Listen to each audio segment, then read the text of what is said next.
Yan o, gagawa tayo ng karatilya, yung tawag namin dito sa amin mga lods.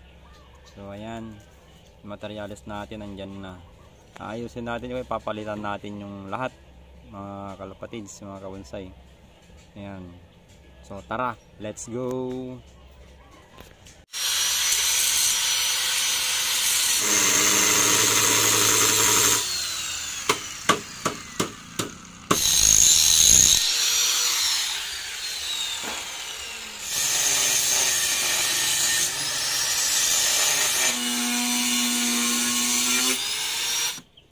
Nagkamuton.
So ayan mga lods, natapos na natin tong karatilya natin. Gulong na lang yung kulang, bibili pa tayo sa junk shop kung meron sa junk shop mga kalapatids, mga kabonsay, mga ka-welder.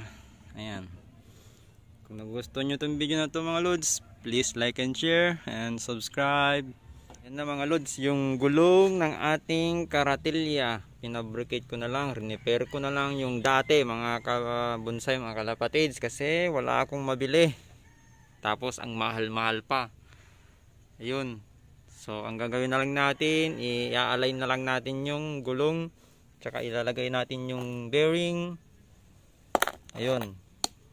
Ayun mga kalapatids, mga lods. Okay, mamaya ulit ilalagay ko muna mga lods. Ayan o, nakagawa na rin tayo ng dalawang fork niya. Fork kaya tinidor niya mga lods. Oh. So i-align ko na, malapit na. Yan o, nai-align na natin. Ayan, o. Ito pa yung isa, hindi ko pa naputulan o. Ayan o lods. May ulit. Ayan o, tapos na. Tapos na. Tapos na mga lods. Come to pati ko na pang